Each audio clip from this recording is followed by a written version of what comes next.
ओम नमो भगवते वासुदेवाय नमः। राधे राधे दोस्तों, आज की वीडियो में हम श्री बृहस्पतिवार व्रत की कथा सुनेंगे। बृहस्पतिवार व्रत कथा प्रारंभ। कथा के अनुसार प्राचीन काल की बात है। किसी राज्य में एक बहुत ही प्रतापी और दानी राजा राज्य करता था। वह प्रतिदिन मंदिर जाता और भगवान की पूजा किया करता था। वह दीन दुखियों की मदद करके पुण्य प्राप्त करता था, परंतु ये सब बातें उसकी रानी को अच्छी नहीं लगती थी। वह ना तो व्रत करती ही और ना ही दान पुण्य में विश्वास करती थी। इतना ही नहीं, वह राजा को भी ऐसा करने से मना किया करती थी। एक समय की बात है, राजा शिकार खेलने के लिए वन गए। घर पर रानी और दासी थी। उसी समय गुरु बृहस्पति देव साधु का रूप धारण कर राजा के दरवाजे पर भिक्षा मांगने आए। साधु ने जब रानी से भिक्षा मांगी तो वह कहने लगी, हे साधु महाराज, मैं इस दान और पुण्य से तंग आ गई हूँ। आप कोई ऐसा उपाय बताए जिससे कि सारा धन नष्ट हो जाए और मैं आराम से रह सकूं। इतना सुनकर बृहस्पति देव ने कहा, हे देवी, तुम बड़े विचित्र हो। संतान और धन से कोई दुखी नहीं होता है। अगर अधिक धन है तो इसे शुभ कार्यों में लगाओ। कुमारी कन्याओं का विवाह कराओ, विद्यालय और बाग बगीचे का निर्माण कराओ, जिससे तुम्हारे दोनों लोग सुधरे। परंतु साधु की इन बातों से रानी को खुशी नहीं हुई। उसने कहा कि मुझे ऐसे धन की आवश्यकता नहीं है जिसे मैं दान दूं और जिसे संभालने में मेरा सारा समय नष्ट हो जाए। तब साधु ने कहा, अगर तुम्हारी ऐसी इच्छा है तो मैं जैसा तुम्हें बताता हूँ तुम वैसा ही करना। गुरुवार के दिन तुम घर को गोबर से लीपना, अपने बालों को पीली मिट्टी से धोना, राजा से हजामत बनाने को कहना, भोजन में मांस मदिरा का प्रयोग करना, कपड़े धोबी के यहाँ धुलने देना। इस प्रकार 7 बृहस्पतिवार करने से तुम्हारा समस्त धन नष्ट हो जाएगा। इतना कहकर साधु के रूप में बृहस्पति देव अंतर ध्यान हो गए। साधु के अनुसार कई बातों को पूरा करते हुए रानी को केवल 3 बृहस्पतिवार ही बीते थे कि उसकी समस्त धन संपत्ति नष्ट हो गई। भोजन के लिए राजा का परिवार तरसने लगा। तब एक दिन राजा ने रानी से बोला कि हे रानी, तुम यहीं रहो, मैं दूसरे देश को जाता हूँ, क्योंकि यहाँ पर सभी लोग मुझे जानते हैं, इसलिए मैं कोई छोटा कार्य नहीं कर सकता। ऐसा कहकर राजा दूसरे देश चला गया। वहाँ वह जंगल से लकड़ी काट कर लाता और शहर में बेचता। इस तरह वह अपना जीवन व्यतीत करने लगा। इधर राजा के परदेश जाते ही रानी और दासी दुखी रहने लगी।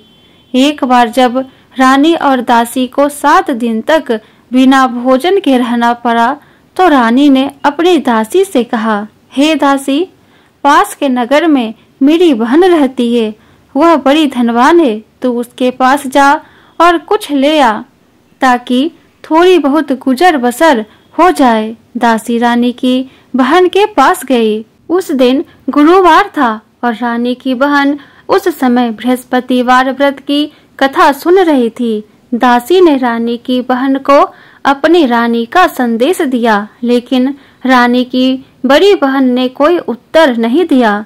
जब दासी को रानी की बहन से कोई उत्तर नहीं मिला तो वह बहुत दुखी हुई और उसे क्रोध भी आया। दासी ने वापस आकर रानी को सारी बात बता दी। ये सुनकर रानी ने अपने भाग्य को कोसा। उधर रानी की बहन ने सोचा कि मेरी बहन की दासी आई थी, परंतु मैं उससे नहीं बोली, इससे वह बहुत दुखी हुई होगी। कथा सुनकर और पूजा समाप्त करके वह अपनी बहन के घर आई और कहने लगी, हे बहन, मैं बृहस्पतिवार व्रत की कथा सुन रही थी। तुम्हारी दासी मेरे घर आई थी, परंतु जब तक कथा होती है तब तक ना तो उठते हैं और ना ही बोलते हैं, इसलिए मैं नहीं बोली। बताओ दासी क्यों आई थी? रानी बोली, बहन, तुमसे क्या छिपाऊं, हमारे घर खाने तक को अनाज नहीं है। ऐसा कहते कहते रानी की आंखें भर आई। उसने दासी समेत पिछले 7 दिनों से भूखे रहने की पूरी बात अपनी बहन को बता दी। रानी की बहन बोली, देखो बहन, भगवान बृहस्पति देव सबकी मनोकामनाओं को पूर्ण करते हैं। देखो शायद तुम्हारे घर में अनाज रखा हो। पहले तो रानी को विश्वास नहीं हुआ, पर बहन के आग्रह करने पर उसने अपने दासी को अंदर भेजा तो उसे सचमुच अनाज से भरा एक घड़ा मिल गया। ये देखकर दासी को बड़ी हैरानी हुई। दासी रानी से कहने लगी, हे रानी, जब हमको भोजन नहीं मिलता तो हम व्रत ही तो करते हैं, इसलिए क्यों न इनसे व्रत और कथा की विधि पूछ ली जाए ताकि हम भी व्रत कर सके। तब रानी ने अपनी बहन से बृहस्पतिवार व्रत के बारे में पूछा।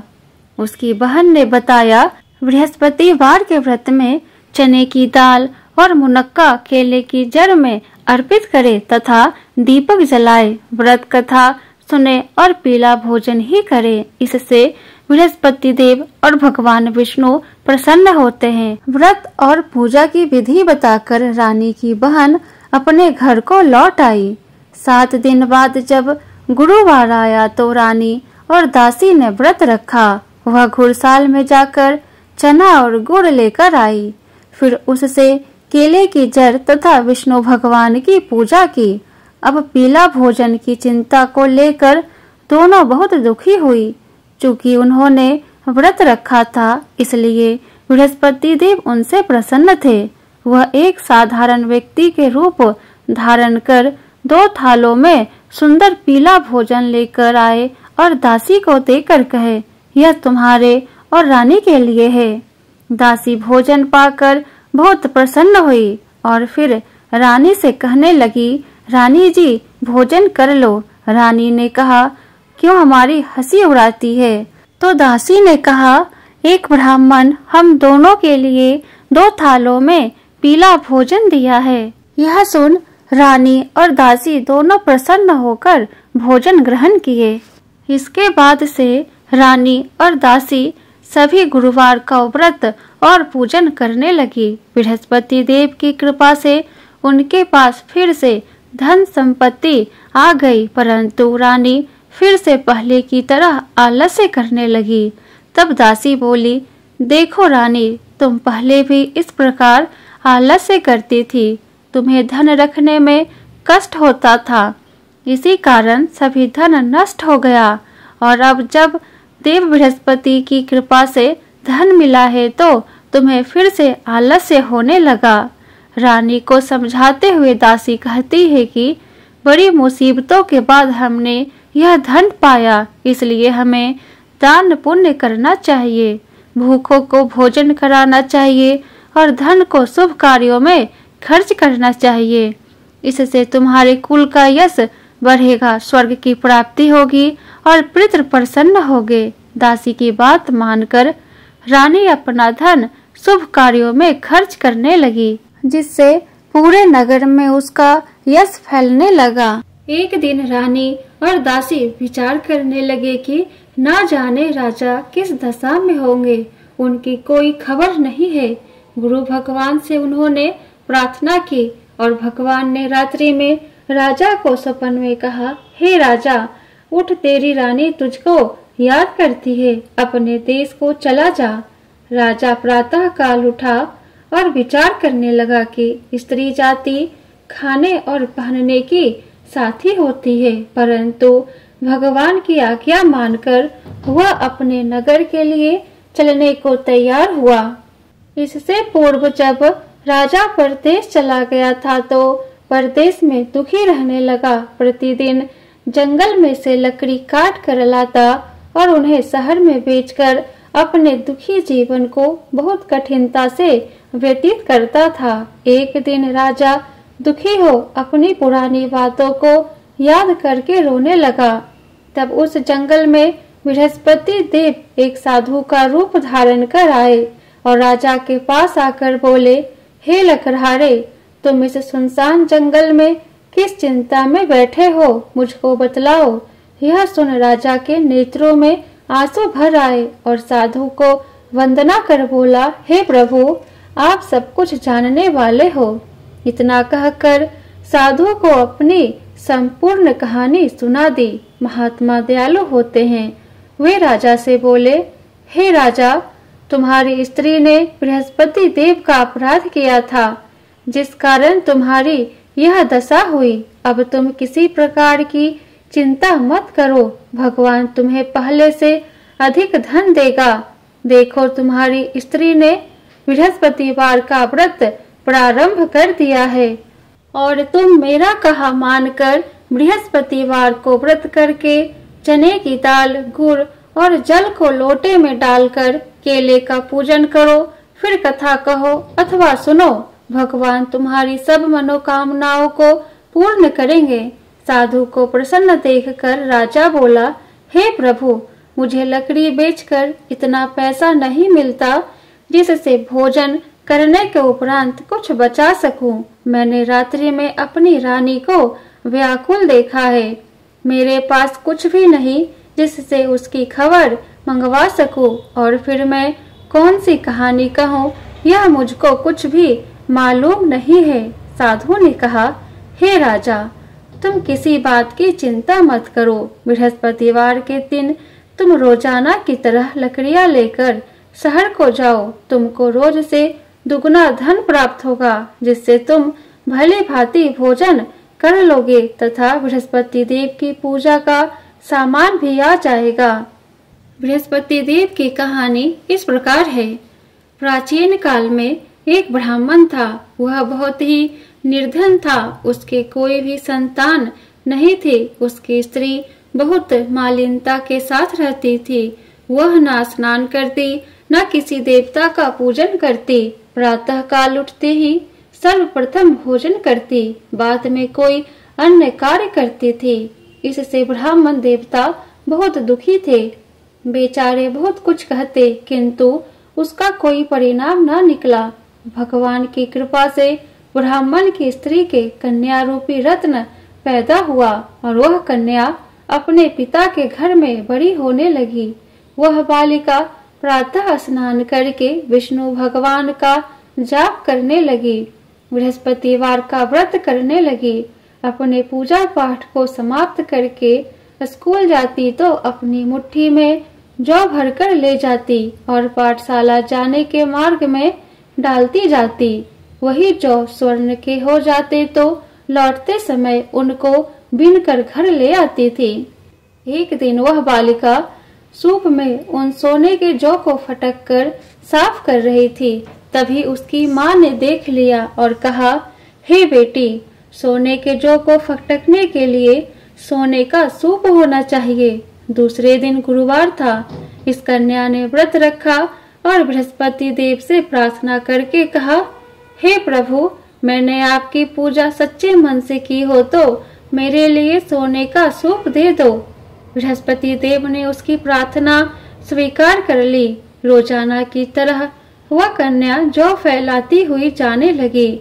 जब लौटकर जौ बिन रही थी तो बृहस्पति देव की कृपा से सोने का सूप मिला। उसे वह घर ले आई और उससे जौ साफ करने लगी, परंतु उसकी माँ का वही ढंग रहा। एक दिन की बात है कि वह कन्या सोने के सूप में जौ साफ कर रही थी। उस समय उस शहर का राजपुत्र वहां से होकर निकला। इस कन्या के रूप और कार्य को देखकर मोहित हो गया तथा अपने घर आकर भोजन तथा जल त्याग कर उदास होकर लेट गया। राजा को जब इस बात का पता चला तो अपने प्रधानमंत्रियों के साथ अपने पुत्र के पास गए और बोले, हे बेटा, तुम्हें किस बात का कष्ट है? किसी ने अपमान किया है अथवा कोई और कारण है? सो कहो, मैं वही कार्य करूँगा जिससे तुम्हें प्रसन्नता हो। अपने पिता की राजकुमार ने बातें सुनी तो वह बोला, मुझे किसी बात का कष्ट नहीं, किसी ने मेरा अपमान नहीं किया, परंतु मैं उस लड़की के साथ विवाह करना चाहता हूँ जो सोने के सूप में जौ साफ कर रही थी। यह सुन राजा आश्चर्य में पड़ गया और बोला, हे बेटा, इस तरह की कन्या का पता तुम ही लगाओ, मैं उसके साथ तुम्हारा विवाह अवश्य ही करवा दूंगा। राजकुमार ने उस लड़की के घर का पता बतलाया। तब मंत्री उस लड़की के घर गए और ब्राह्मण देवता को सभी हाल बतलाया। ब्राह्मण देवता राजकुमार के साथ अपनी कन्या का विवाह करने के लिए तैयार हो गए तथा विधि विधान के अनुसार ब्राह्मण की कन्या का विवाह राजकुमार के साथ संपन्न हो गया। कन्या के घर से जाते ही पहले की भांति उस ब्राह्मण देवता के घर में गरीबी का निवास हो गया। अब भोजन के लिए भी अन्न बड़ी मुश्किल से मिलता था। एक दिन दुखी होकर ब्राह्मण देवता अपनी पुत्री के पास गए। बेटी ने पिता की दुखी अवस्था को देखा और अपनी माँ का हाल पूछा। तब ब्राह्मण ने सभी हाल कहा। कन्या ने बहुत सा धन देकर अपने पिता को विदा कर दिया। इस तरह ब्राह्मण का कुछ समय सुखपूर्वक व्यतीत हुआ। कुछ दिन बाद फिर वही हाल हो गया। ब्राह्मण फिर अपनी कन्या के यहाँ गया और सभी हाल कहा तो लड़की बोली, हे पिताजी, आप माताजी को यहाँ ले आओ, मैं उन्हें वह विधि बता दूंगी जिससे गरीबी दूर हो जाए।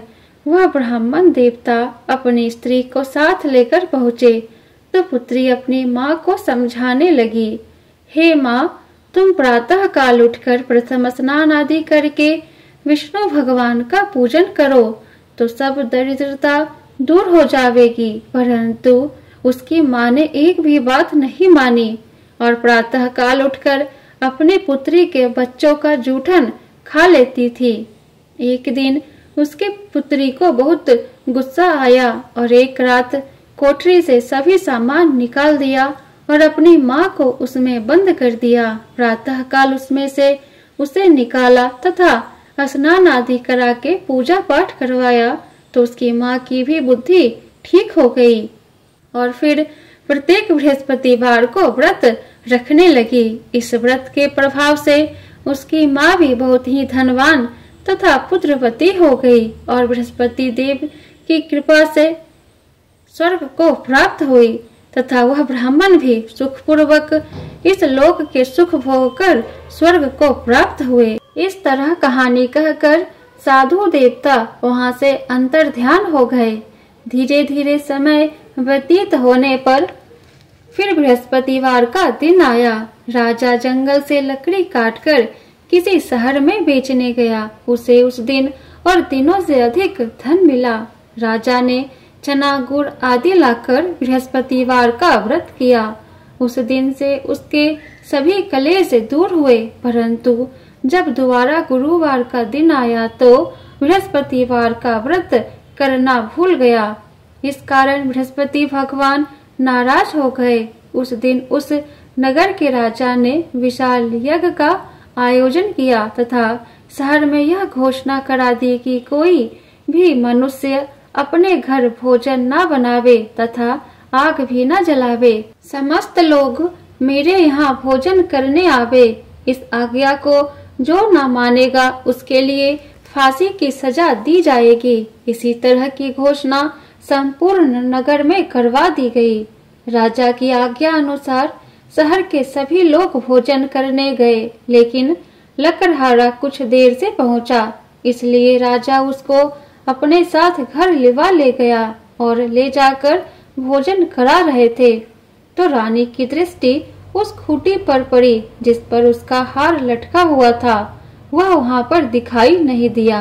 रानी ने निश्चय किया कि मेरा हार इस मनुष्य ने चुरा लिया है। उसी समय पुलिस बुलाकर उसको जेल खाने में डलवा दिया। जब राजा जेल खाने में गया तो बहुत दुखी होकर विचार करने लगा कि ना जाने कौन से पूर्व जन्म के कर्म से मुझे यह दुख प्राप्त हुआ है और उसी साधु को याद करने लगा जो कि जंगल में मिला था। उसी समय तत्काल बृहस्पति देव साधु के रूप में प्रकट हो गए और उसकी दशा को देखकर कहने लगे, अरे मूर्ख, तूने बृहस्पति देवता की कथा नहीं कही, इसी कारण तुम्हें दुख प्राप्त हुआ है। अब चिंता मत कर।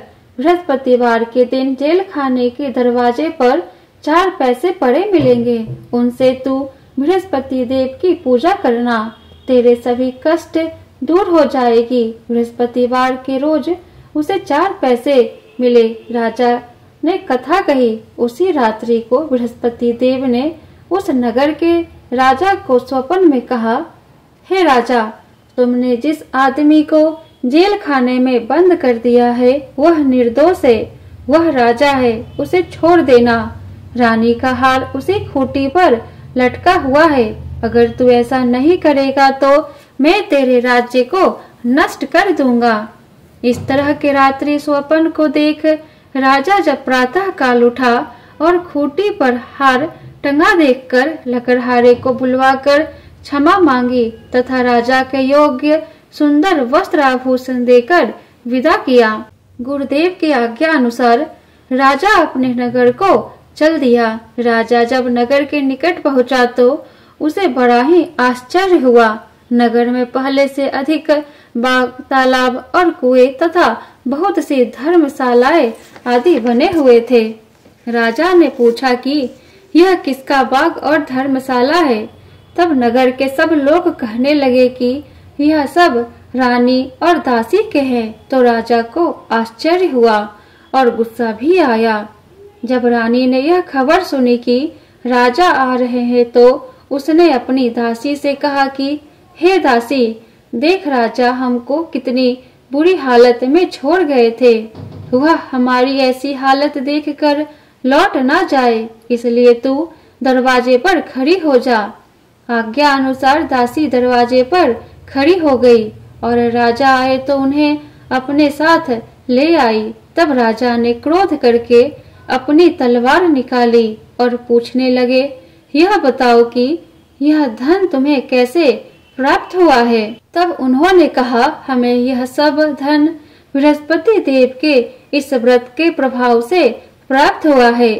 राजा ने निश्चय किया कि 7 रोज बाद तो सभी बृहस्पति देव का पूजन करते हैं, परंतु मैं रोजाना दिन में 3 बार कहानी कहा करूंगा तथा रोज व्रत किया करूंगा। अब हर समय राजा के दुपट्टे में चने की दाल बंधी रहती तथा दिन में 3 बार कहानी कहता। एक रोज राजा ने विचार किया कि चलो अपनी बहन के यहाँ हो आवे। इस तरह निश्चय कर घोड़े पर सवार हो अपनी बहन के घर जाने लगा। मार्ग में उसने देखा कि कुछ आदमी एक मुर्दे को लिए जा रहे हैं। उन्हें रोककर राजा कहने लगा, अरे भाइयों, मुझसे बृहस्पति देव की कहानी सुन लो। वे बोले, लो हमारा तो आदमी मर गया है, इसको अपनी कथा की पड़ी है। परंतु कुछ आदमी बोले, अच्छा कहो, हम तुम्हारी कथा भी सुनेंगे। राजा ने दाल निकाली और कथा कहने लगा। जब कथा आधी हुई थी कि मुर्दा हिलने लगा और जब कथा समाप्त हो गई तो राम राम कहकर वह मनुष्य खड़ा हो गया। आगे मार्ग में उसे एक किसान खेत में हल चलाता मिला।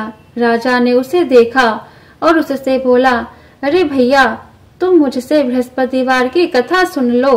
किसान बोला, जब तक मैं तेरी कथा सुनूंगा तब तक 4 हरैया जोत लूंगा। जा अपनी कथा किसी और को सुनाना। इस तरह राजा आगे चलने लगा। राजा के हटते ही बैल पछाड़ खाकर गिर गए तथा उस किसान के पेट में बहुत जोर से दर्द होने लगा। उस समय उसकी माँ रोटी लेकर आई। उसने जब यह देखा तो अपने पुत्र से सब हाल पूछा और बेटे ने सभी हाल कह दिया। तो बुढ़िया दौड़ी दौड़ी उस घुड़सवार के पास गई और उससे बोली, मैं तेरी कथा सुनूंगी, तू अपनी कथा मेरे खेत पर चलकर कहना। राजा ने बुढ़िया के खेत पर जाकर कथा कही, जिसके सुनते ही वह बैल खड़े हुए तथा किसान के पेट का दर्द बंद हो गया। राजा अपनी बहन के घर पहुंच गया। बहन ने भाई की खूब मेहमानी की। दूसरे रोज प्रातः काल राजा जागा तो वह देखने लगा कि सब लोग भोजन कर रहे हैं। राजा ने अपनी बहन से कहा कि ऐसा कोई मनुष्य है जिसने भोजन नहीं किया हो, मुझसे बृहस्पतिवार की कथा सुन ले। बहन बोली, हे भैया, यह देश ऐसा ही है। पहले यहाँ लोग भोजन करते हैं, बाद में अन्य काम करते हैं। अगर कोई पड़ोस में हो तो देख आओ। वह ऐसा कहकर देखने चली गई, परंतु उसे कोई भी ऐसा व्यक्ति नहीं मिला जिसने भोजन ना किया हो। अतः वह एक कुम्हार के घर गई जिसका लड़का बीमार था। उसे मालूम हुआ कि उनके यहाँ 3 रोज से किसी ने भोजन नहीं किया है। रानी ने अपने भाई की कथा सुनने के लिए कुम्हार से कहा। वह तैयार हो गया। राजा ने जाकर बृहस्पतिवार की कथा कही, जिसको सुनकर उसका लड़का ठीक हो गया। अब तो राजा की प्रशंसा होने लगी। एक दिन राजा ने अपनी बहन से कहा कि हे बहन, हम अपने घर को जाएंगे, तुम भी तैयार हो जाओ। राजा की बहन ने अपनी सास से पूछा तो सास बोली, हाँ चली जा, परंतु अपने लड़कों को मत ले जाना, क्योंकि तेरे भाई को कोई संतान नहीं होती है। बहन ने अपने भैया से कहा कि हे भैया, मैं तो चलूंगी, मगर कोई बालक नहीं जाएगा। राजा बोला, जब कोई बालक ही नहीं चलेगा तब तुम ही क्या करोगी। बहुत दुखी मन से राजा अपने नगर को लौट आया। राजा ने अपनी रानी से कहा, हम निर्वंशी राजा है, हमारा मुंह देखने का धर्म नहीं है और कुछ भोजन आदि नहीं किया। रानी बोली, हे राजन, बृहस्पति देव ने हमें सब कुछ दिया है, वे हमें संतान भी अवश्य देंगे। उसी रात को बृहस्पति देव ने राजा को स्वप्न में कहा, हे राजा, उठ, सभी सोच त्याग दे, तेरी रानी गर्भ से है। राजा को यह बात सुनकर बहुत खुशी हुई। 9वें महीने में उसके गर्भ से एक सुंदर पुत्र पैदा हुआ।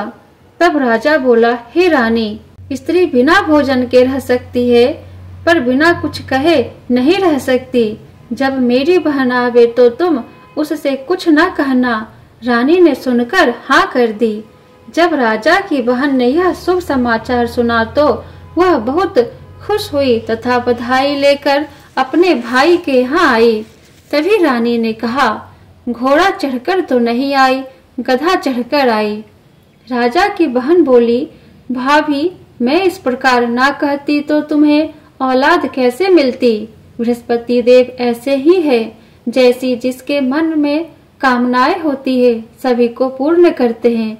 जो सद्भावना पूर्वक बृहस्पतिवार का व्रत करता है एवं कथा पढ़ता है अथवा सुनता है और दूसरों को सुनाता है, बृहस्पति देव उसकी सभी मनोकामना पूर्ण करते हैं। बृहस्पति भगवान उनकी सदैव रक्षा करते हैं। संसार में सच्ची भावना और श्रद्धा से भगवान जी का पूजन व व्रत करते हैं, उनकी सभी मनोकामनाएं पूर्ण होती है। जैसे सच्ची भावना से रानी और राजा ने उनकी कथा का गुणगान किया तो उनकी सभी इच्छाएं बृहस्पति देव जी ने पूर्ण की थी। इसलिए सबको कथा सुनने के बाद प्रसाद लेकर जाना चाहिए। हृदय से उनका मनन करते हुए जयकारा बोलना चाहिए। बोलो बृहस्पति देव की जय, विष्णु भगवान की जय।